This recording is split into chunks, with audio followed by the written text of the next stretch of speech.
Hello दोस्तों। तो आज हम लोग शुरू करने वाले हैं क्लास 12 मैथ्स, जिसमें हम लोग पढ़ेंगे मैट्रिक्स, जिसको हिंदी में हम लोग आव्यूह कहते हैं। एकदम जीरो लेवल से चलेंगे, तो आप तैयार हो जाइए हमारे साथ मैट्रिक्स पढ़ने के लिए। एकदम जीरो लेवल से पढ़ेंगे। आपको अगर कुछ नहीं भी आता है तो आप वीडियो के अंत तक सीख जाइएगा कि हाँ, आखिर ये मैथ बहुत ही इजी सब्जेक्ट होता है, बहुत ही इजी होता है। हम आपको बहुत आसान से आसान तरीकों में समझाने का प्रयास करेंगे। तो चलिए शुरू करते हैं। मैट्रिक्स मैट्रिक्स यानी कि हम लोग इसको हिंदी में क्या बोलते हैं, आव्यूह बोलते हैं। आखिर ये मैट्रिक्स होता क्या है, मतलब कि आप यूं कहे तो परिभाषा क्या होता है ये पूछेंगे। तो परिभाषा में इसको चलिए परिभाषा लिख देते हैं, बट आपको हम उसको समझाएंगे। मैट्रिक्स जो होता है, मैट्रिक्स यानी कि आव्यूह,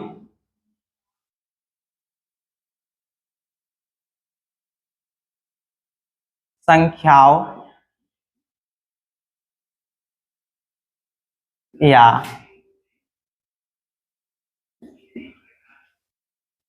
फलनों का आयताकार क्रम विन्यास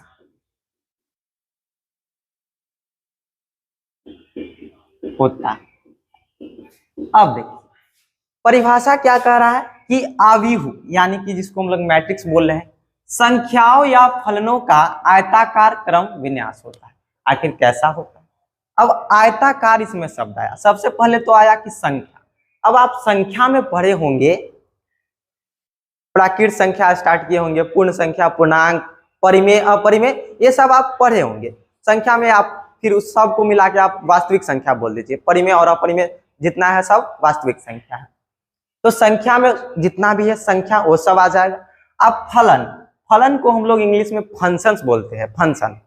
तो उसी का जो आव्यूह जो है क्या है, जितना भी वास्तविक संख्या है या फिर फंक्शन है, फलन है, उसी का क्या है तो आयताकार क्रम विन्यास है। अब आयताकार इस शब्द आयत के आकार का, अब देखिए आयत के आकार कहने का मतलब कि इस तरह से, यही ना आयत है। अब आपको मालूम हुआ कि वर्ग भी आयत होता है, इसमें वर्ग क्या आकार का भी रहेगा तो घबराइएगा मत, क्योंकि वर्ग भी एक आयत होता है, ये आपको मालूम होगा। तो अब चलिए समझते हैं, आखिर इसमें उदाहरण से समझते हैं। जैसे देखिए एग्जाम्पल लीजिए, आप कुछ भी ले लीजिए, जैसे 1 ले लिए, 2 ले लिए। अब देखिए मैट्रिक्स में इसको लिखते कैसे हैं, मतलब कि हम लोग संकेत इसका आप बोल सकते हैं, सूचित किससे करते हैं। तो आप इसे सूचित करेंगे संकेत, या तो आप बड़ा ब्रैकेट ले लीजिए इस तरह से, पूरा बंद नहीं करना है इसको, इस तरह से लेना, या फिर आप इसको छोटा ब्रैकेट में भी लिख सकते हैं, कोई दिक्कत नहीं। तो चलिए हमने एक संख्या लिया 1 और 2, तो इसको हम इस तरह से भी लिख सकते हैं, या फिर इसको आप इस तरह से भी लिख सकते हैं 1 2। ठीक, अब देख रहे हैं आप ये क्या है, अगर इसको मिला देंगे तो क्या बन जाएगा, आयत बन जाएगा। और एग्जांपल लीजिए, अब देखिए ये जो हमने बड़ा ब्रैकेट या फिर छोटा ब्रैकेट, हालांकि ज्यादातर इसी को लिया जाता है, बड़ा ब्रैकेट को, छोटा को नहीं लिया जाता है, ज्यादातर इसी का हम लोग मतलब क्वेश्चन में भी चाहे कहीं पे भी इसी का यूज होता है। ठीक है, और ये जो ब्रैकेट लगाने का मतलब कुछ नहीं है, अब कुछ नहीं है कहने का मतलब कि ये ब्रैकेट लगाया है, इसका कोई खास मतलब नहीं है, सिर्फ इसको इस तरह मतलब कि अच्छा दिखने के लिए ये लगाया गया है। ये लगाइए या फिर ये, ज्यादातर ये वाला यूज होगा, तो इसी को लेकर चलेंगे, इसका कोई खास मतलब नहीं, ये ध्यान में रखिए। अब आगे बढ़िए, और एग्जांपल लीजिए, मान लीजिए कि कोई भी संख्या ले सकते हैं आप, साइन कॉस सुने हैं ना, उसको भी ले सकते हैं, क्योंकि फलन में त्रिकोणमितीय फलन कोई भी फलन आ जाएगा। जैसे ले लीजिए 2 लीजिए, 0 लीजिए, 3 लीजिए, 5 6 7 और इसको घेर दीजिए, ये हो गया मैट्रिक्स। मैट्रिक्स लिखने आ गया आपको। किसी भी कोई भी संख्या ले लीजिए, कोई भी संख्या, और दोनों ओर से बड़ा ब्रैकेट लगा दीजिए, ज्यादातर इसी का यूज होगा, बड़ा ब्रैकेट हमने बताया। और ले लीजिए, एक हो गया, दो और ले लेते हैं एग्जाम्पल, जैसे 2 4 6 -3।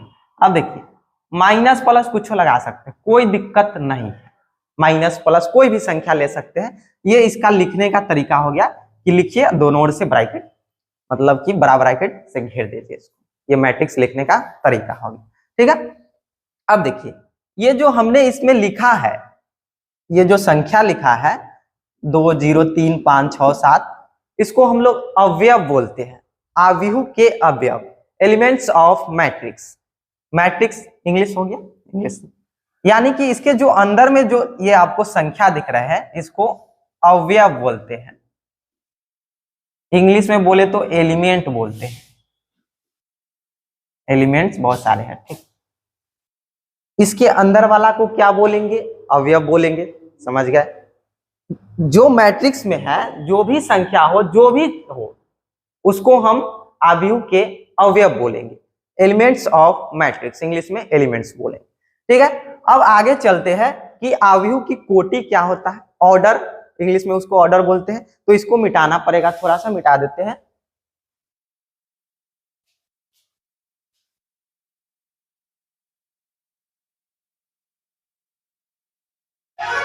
चलिए अब आगे देखते हैं आव्यूह की कोटि क्या होता है। आव्यूह की कोटि यानी कि ऑर्डर, कोटि को इंग्लिश में ऑर्डर बोलते हैं, ऑर्डर ऑफ मैट्रिक्स। चलिए एग्जांपल देखते हैं, कोई भी ले लीजिए, कोई दिक्कत नहीं, 5 6 इतना ही रहने देते हैं अभी। सबसे पहले तो आप ये समझे कि मैट्रिक्स वो इस तरह से लिखा जाता है। अब ये जो अंदर में जो दिख रहे हैं संख्या, साइन कॉस भी हो सकता है, कुछ भी हो, कोई भी संख्या हो, तो इसको हम क्या बोलते हैं, अवयव बोलते हैं। अब ऑर्डर से पहले एक और चीज समझ लीजिए, पंक्ति और स्तंभ। पंक्ति जिसको हम लोग रो बोलते हैं, स्तंभ जिसको कॉलम बोलते हैं। अब देखिए रो क्या होता है और कॉलम क्या होता है, तो आप रो और कॉलम समझिए इसमें। तो रो जो होता है वो सोया हुआ होता है, रो क्या होता है, सोया हुआ होता है। और कॉलम यानी, रो यानी कि पंक्ति इस तरह से होता है, सोया हुआ, और कॉलम जो होता है एकदम खड़ा होता है। कॉलम क्या होता है, एकदम खड़ा होता है। तो अगर आप ये मैट्रिक्स देख रहे हैं, मान लीजिए कि ए नाम दे दीजिए, ए बराबर दे दीजिए, नाम दे सकते हैं ABCD, कुछ दे सकते हैं। हमने क्या कहा, रो जो होता है वो क्या होता है, सोया हुआ होता है, इस तरह से होता है। और कॉलम क्या होता है, रो इस तरह से और कॉलम इस तरह से खड़ा होता है। तो आप गिने, मतलब कि इसमें पता कैसे करेंगे कि कितना रो और कितना कॉलम। तो चलिए, सोया हुआ कहने का मतलब कि इस तरह से, इस तरह से। तो आप देख रहे हैं कि एक ये है, इसको रो R1 बोलिए, मतलब कि रो 1, आइए R2 बोलिए। कहने का मतलब इसमें सोया हुआ लोग कितना है, 2 लोग, एक ही में आ गया 2 लोग, 1 2, सोया हुआ कितना है, 2 है। अब देखिए कॉलम कहने का मतलब कि खड़ा, स्तंभ जिसको हिंदी में बोलते हैं, एकदम खड़ा। तो ये खड़ा वाला देख रहे हैं कितना है, कॉलम को C सूचित कर लेते हैं शॉर्ट में, C1 और C। अब देखिए, अब आपसे पूछा जाए कि इसमें बताइए रो कितने, तो आप फटाक से बता दीजिएगा गिन के, 1 2, सोया हुआ कितना, 2, रो कितने हो गए, 2। अब पूछ दिया जाए कॉलम, अच्छा खड़ा वाला, तो 1 2, कॉलम भी कितने, 2। अब ऑर्डर समझिए, कहने का मतलब कोटि समझिए। जब आप पंक्ति और कॉलम समझ गए तो रो भी, ऑर्डर भी समझ जाएंगे, मतलब कोटि। कोटि को हम लोग M क्रॉस N से लिखते हैं, M/N, M गुना N, इस तरह से पढ़ सकते हैं, कोई दिक्कत नहीं, M/N ही लेकर चलेंगे, M/N पढ़ेंगे। अब देखिए पूछा जाए ये जो मैट्रिक्स A है इसका कोटि कितना होगा, ऑर्डर कितना होगा। तो ऑर्डर के लिए आप याद रखिए, आपको ध्यान देना है कि उस मैट्रिक्स में रो कितने हैं और कॉलम कितने हैं। तो आप देख रहे हैं कि इस मैट्रिक्स में रो कितने हैं, 2 है, तो यहाँ पे लिखिए साइड में, नीचे में, इस ओर नीचे में। पहले रो को लिखा जाता है, ध्यान रखिएगा, पहले रो को लिखा जाता है, कहने का मतलब कि पंक्ति को लिखा जाता है। अब बाद में किसको लिखा जाता है? कॉलम को। तो बताइए इसमें कॉलम कितने हुए? 2। तो लिखते कैसे है? 2/2। और ये जो आप देख रहे हैं यही जो है ऑर्डर है, और जो पहला वाला है यही एम है और दूसरा वाला एन है। पूछ दिया जाए एम कितना है, कहने का मतलब रो कितना है, रो जो है वो कितना है? 2 है। कॉलम कितना है? 2। तो इसका ऑर्डर कितना हो गया? 2/2। इसको 2/2 पढ़ते हैं, ठीक है। एक और एग्जांपल लीजिए, दूसरा। मान लीजिए बी मैट्रिक्स है, जैसे -3, -5, -2, -8, 5, 7 कुछ भी ले सकते हैं, कोई दिक्कत नहीं। अब बताइए इसमें रो कितने हैं, गिन के बता दीजिएगा कितना होगा। 1 2 3। रो कितने हुए? 3। कॉलम देखिए कितना है? 1 2। कॉलम कितने हुए? 2। अब पूछ दिया जाए आपसे ऑर्डर कितना होगा, फटाक से बता दीजिएगा। ये जो आर और सी है यही ऑर्डर होगा। कहने का मतलब कि पहले किसको लिखा जाता है? तो रो को लिखा जाता है, बाद में किसको? कॉलम को। तो रो कितने हुए? 3, और इसको बाई 2, 3/2 हो गया। एम का मान कितना? तो 3। एन का मान कितना? तो 2। समझे? एक और एग्जांपल से समझिए, इसमें आपका पूरा क्लियर हो जाएगा एकदम। मान लीजिए पी मैट्रिक्स है, कुछ भी मान सकते हैं, 3 2 5 6 8 9 कुछ भी ले सकते हैं, √2 7 -3। अब इसमें आपसे पूछ दिया जाए कि इसका ऑर्डर बताइए, जो पी मैट्रिक्स है उसका ऑर्डर, पी का ऑर्डर क्या हो जाए? गिनिए मैट्रिक्स में रो कितने हैं, सोया हुआ कितना है। तो देख रहे हैं 1 है, 2 है, 3 है। रो कितने हुए? 3 हुए। और खड़ा कितना है? तो खड़ा नीचे से देखेंगे, 1 2 3। 3 खड़ा भी है, 3/3। यहाँ पे लिखते हैं 3/3, यानी m हो गया 3 और n हो गया 3। बदल भी सकते हैं और भी, मतलब उल्टा पुल्टा ले सकते हैं, कोई दिक्कत नहीं है। अब बस आपको पहचानने आना चाहिए कि किस तरह से रो और किस तरह से कॉलम और ऑर्डर कैसे पता करते हैं, ठीक है। तो इसके आगे बढ़ते हैं आव्यूह के प्रकार में। चलिए अब देखते हैं आव्यूह के प्रकार, टाइप्स ऑफ मैट्रिक्स। आव्यूह के प्रकार देखते हैं। सबसे पहला प्रकार होता है वर्ग आव्यूह।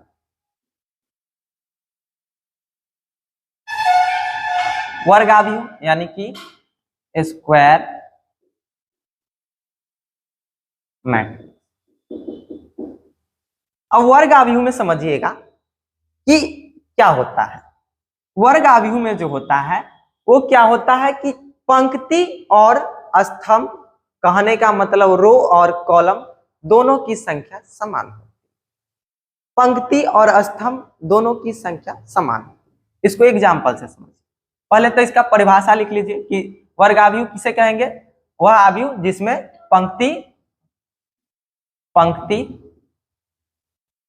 यानी कि रो और कॉलम यानी कि स्तंभ, इंग्लिश में, हिंदी में स्तंभ, कॉलम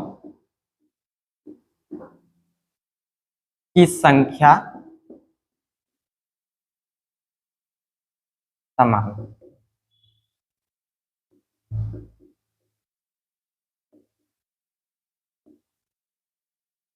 अब देखिए एग्जांपल लीजिए। ये मैट्रिक्स मान लीजिए कोई,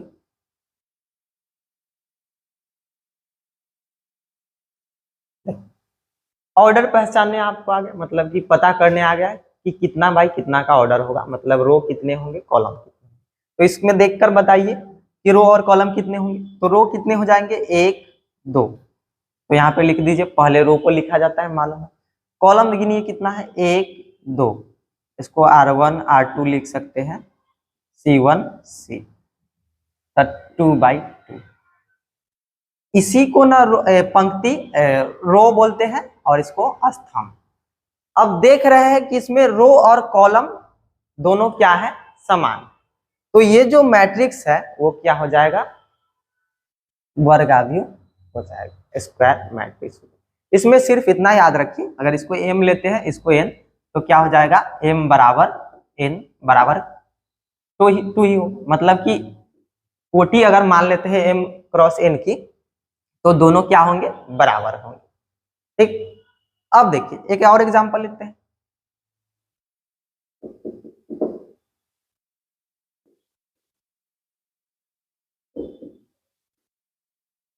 मान लीजिए -10, कुछ भी ले सकते, इसका नाम दे दीजिए b। अब इसका ऑर्डर देखिए कितना है, तो 1 2 3, 3 रो, कॉलम कितना 1 2 3। देख रहे हैं दोनों समान है, रो और कॉलम दोनों समान है, इसलिए ये भी क्या हो जाएगा, स्क्वायर मैट्रिक्स हो जाएगा। यहाँ पर m और n क्या होंगे, समान हो जाएंगे। मतलब कि ऑर्डर m क्रॉस n का लेते हैं तो दोनों क्या हो जाएंगे, समान हो जाएंगे। तो उस तरह के मैट्रिक्स को क्या कहते हैं, स्क्वायर मैट्रिक्स। सिर्फ आपको देखना है कि इसमें रो और कॉलम समान है या नहीं। अगर जिसमें समान हो गया वो क्या हो जाएंगे, स्क्वायर मैट्रिक्स हो जाएंगे। अब एक और एग्जांपल लीजिए।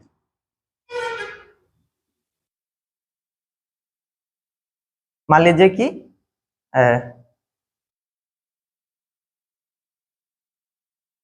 सी, एक मैट्रिक्स का नाम दे देते हैं, कुछ भी दे दीजिए, 3 2 1 8 2 5, कुछ भी लिख सकते हैं, कोई दिक्कत नहीं। अब इसमें रो कितने हुए, 1 2, 2 रो, कॉलम कितने हुए 1 2 3, 2/3। अब यहां पर आप देख रहे हैं रो है 2, m बराबर कितना 2, n बराबर कितना, कॉलम कितना, तो ये है 3। अब आप पढ़े हैं अभी कि पंक्ति और स्तंभ की संख्या क्या होनी चाहिए, समान होनी चाहिए, तभी ना उसको हम स्क्वायर मैट्रिक्स कहेंगे। लेकिन यहां पर देख रहे हैं पंक्ति यानी रो 2 है और कॉलम अलग है, दोनों अलग अलग है, इसलिए ये जो मैट्रिक्स है वो स्क्वायर मैट्रिक्स नहीं होगा। ये जो मैट्रिक्स है वो क्या होगा, स्क्वायर मैट्रिक्स नहीं होगा। चलिए तो अगला इसका देखते हैं, अगला प्रकार।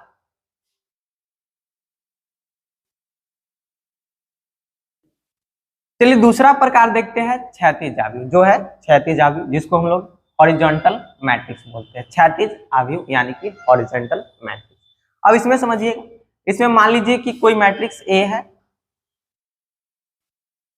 इस तरह से,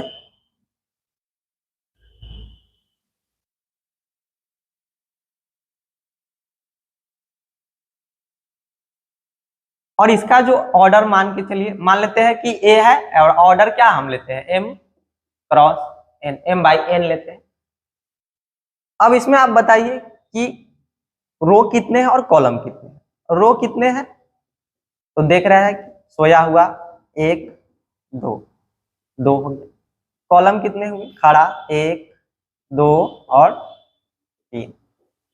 मैट्रिक्स कितने हुए, 2/3। अब देखिए क्षैतिज आव्यूह में क्या होता है कि ये ऐसा मैट्रिक्स है जिसमें क्या होने चाहिए कि m, कहने का मतलब जी पंक्ति की जो संख्या है वो कम होनी चाहिए किससे, स्तंभ। स्तंभ संख्या लिख लीजिए यहाँ पे, अच्छा रहेगा, स्तंभ की संख्या। कहने का मतलब कि इसको आप इस तरह से लिखिए, m is less than n, m जो होना चाहिए वो n से कम होना चाहिए। इसमें क्या होना चाहिए कि जो पंक्ति की संख्या है वो क्या होना चाहिए, स्तंभ की संख्या से कम होना चाहिए। तो इस तरह के मैट्रिक्स को, इस तरह के आव्यूह को क्या कहते हैं, क्षैतिज आव्यूह। आप देख रहे हैं यहाँ पे, इसी को ना पंक्ति की संख्या और ये जो है स्तंभ की संख्या, पंक्ति की संख्या जो है स्तंभ की संख्या से कम है, मतलब पंक्ति की संख्या 2 है और स्तंभ की संख्या कम है। स्तंभ की संख्या 3 है, तो ये ज्यादा है, ये कम। तो ये मैट्रिक्स क्या हो जाएगा, क्षैतिज अवयव हो जाएगा। और एग्जांपल लीजिए,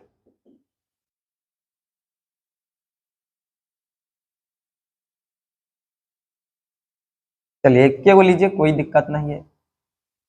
अब इसमें पूछा जाए रो कितना है, एक रो है, कॉलम कितना है, 2। देखिए रो R1 लिख लीजिए, C1 C2 1/2। ऑर्डर कितना हुआ, 1/2। कहने का मतलब पंक्ति 1 स्तंभ 2। तो यही ना आप पढ़ रहे हैं इसमें कि पंक्ति जो होना चाहिए, मतलब रो जो होना चाहिए, एम जो होना चाहिए, वो एन से छोटा होना। पंक्ति देख रहे हैं 1 गो है, कॉलम कितना है, 2। तो ये मैट्रिक्स क्या हो जाएगा, क्या हो जाएगा, क्षैतिज अवयव। और एग्जांपल लीजिए, मान लीजिए P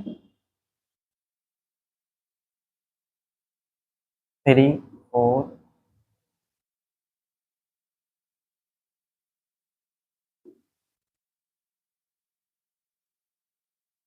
अब देखिए इसमें आप क्या देख रहे हैं, रो कितने हुए, रो कितने, 2। कॉलम गिनिए, 1 2 3 4। कॉलम कितने, 4। ऑर्डर कितना हुआ, 2/4 का। तो ये भी मैट्रिक्स क्या हो जाएगा, क्षैतिज अवयव हो जाएगा। क्यों होगा, क्योंकि देख रहे हैं जो पंक्ति की संख्या, इसी को ना पंक्ति की संख्या और इसको स्तंभ की संख्या, जो पंक्ति की संख्या है वो कम है स्तंभ की संख्या से। तो जब पंक्ति की संख्या स्तंभ की संख्या से कम हो तो उसको हम क्या कहते हैं, क्षैतिज अवयव कहते हैं। चलिए तो ये आप समझ गए होंगे, इसका अगला देखते हैं।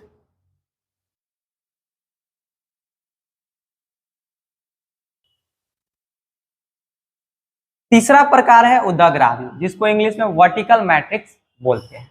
अब ये क्या होता है, इससे पहले आपने पढ़ा क्षैतिज अवयव, उसमें क्या देखे थे क्षैतिज अवयव में कि पंक्ति की संख्या जो है वो कम है स्तंभ की संख्या। तो ठीक उसका उल्टा इसमें क्या होगा, अगर मान के चलिए कि m/n ऑर्डर का कोई मैट्रिक्स है, तो इसमें ठीक उसका उल्टा हो जाएगा। कहने का मतलब कि m जो है ज्यादा हो जाएगा n से। अब इसका मतलब कि m मतलब पंक्ति, n मतलब स्तंभ। इसमें क्या होगा कि पंक्ति की संख्या अधिक होगी स्तंभ की संख्या। एग्जांपल लीजिए, मान के चलिए कि ए मैट्रिक्स है,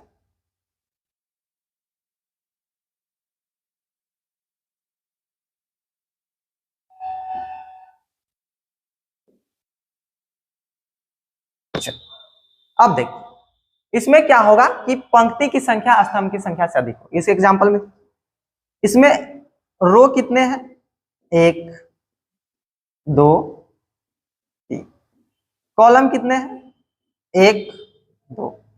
इसका ऑर्डर क्या होगा, तो ऑर्डर रो कितने हैं, 3 और कॉलम कितने हैं, 2। 3/2 यानी m का मान 3 हो गया, n का मान 2। और यहां पर देख रहे हैं आप कि m जो है, कहने का मतलब इसमें पंक्ति जो देख रहे हैं वो क्या है, अधिक है स्तंभ की संख्या से। इसलिए ये जो मैट्रिक्स है वो क्या हो जाएगा, वर्टिकल मैट्रिक्स हो जाएगा, उदग्र अवयव हो जाएगा। एक और एग्जांपल लीजिए, बी मैट्रिक्स है,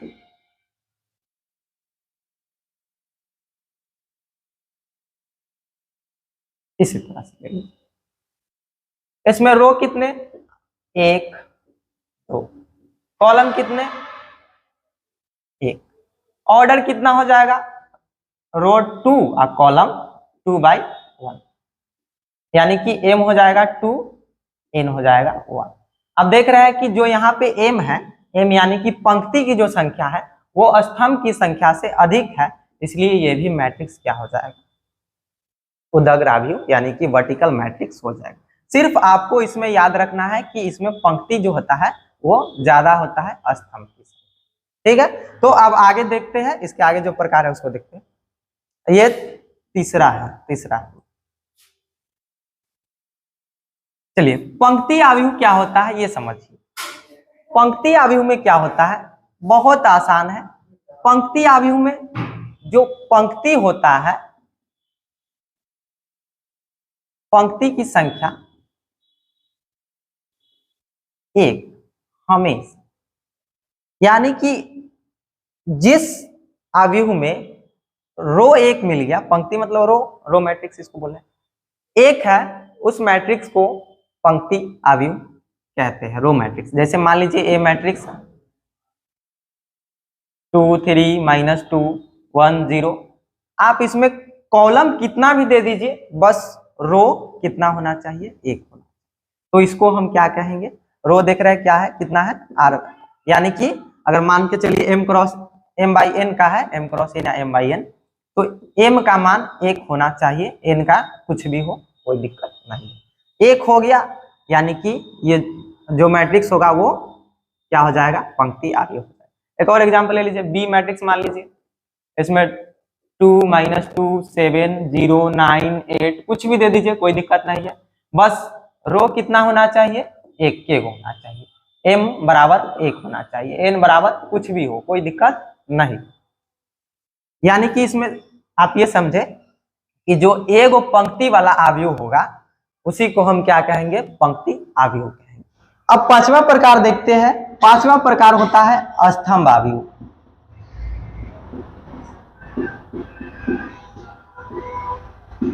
इसको इंग्लिश में कॉलम मैट्रिक्स बोलते हैं। अब देखिए, पंक्ति आव्यूह में आपने क्या पढ़ा कि जिसमें पंक्ति की संख्या क्या हो, 1 हो, उस मैट्रिक्स को क्या कहते हैं, पंक्ति आव्यूह कहते हैं। उसी तरह स्तंभ आव्यूह में क्या हो जाएगा कि जिस मैट्रिक्स में स्तंभ की संख्या 1 हो, उस मैट्रिक्स को स्तंभ आव्यूह कहेंगे। इसमें पंक्ति की संख्या 1 होना चाहिए, कहने का मतलब कि m/n लेते हैं तो m 1 होना चाहिए, लेकिन इसमें m कुछ भी हो लेकिन n 1 होना चाहिए। इसमें m 1 होना चाहिए, n कुछ भी हो, 2 3 4 5 कोई दिक्कत नहीं। स्तंभ की संख्या क्या होनी चाहिए, 1 होना चाहिए। जैसे एगो मैट्रिक्स ए लीजिए,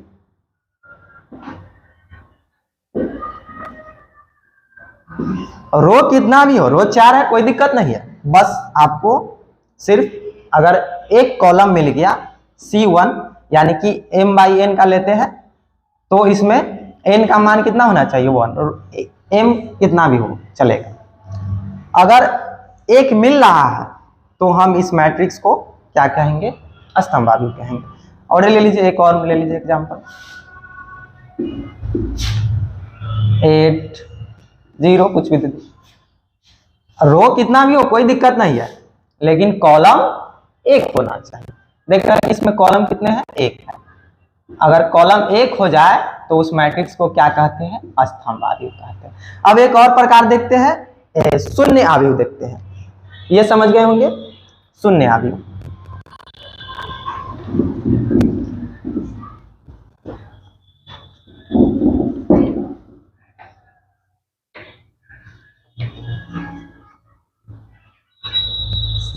शून्य आव्यूह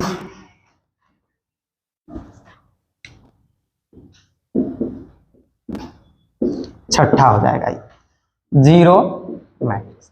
अब देखिए, शून्य आव्यूह में आपको नाम ही से लग रहा है शून्य, कुछ ना कुछ शून्य हो, तो कुछ ना कुछ क्या, पूरा का पूरा शून्य होगा। जैसे मान लीजिए ना कोई ए मैट्रिक्स है, तो इसमें सब अगर शून्य है, 0 0 जितना भी ले लीजिए, अगर कोई मैट्रिक्स है उसके अवयव शून्य आ रहे हैं, उसके अंदर जो अवयव है वो क्या हो, 0 हो, तो उस तरह के मैट्रिक्स को क्या कहेंगे, 0 मैट्रिक्स यानी कि शून्य आव्यूह कहेंगे। कोई भी क्या, इसमें अगर मान लीजिए कि एक मैट्रिक्स बी लेते हैं, अगर इसमें अवयव जो हो वो 0 0 आ जाए तो इसको हम क्या कहेंगे, शून्य आव्यूह, 0 मैट्रिक्स कहेंगे। ठीक है, और शून्य आव्यूह को कहीं कहीं पे संकेत में ओ दे देगा इस तरह से, तो ओ मतलब कि वही शून्य आव्यूह को ही सूचित करता है। ठीक है, तो आज के लिए हम इतना ही रहने देते हैं, अगले वीडियो में इसके आगे के जो प्रकार है वो देखेंगे। तब तक के लिए आप सभी को जय हिंद, जय भारत, वंदे मातरम।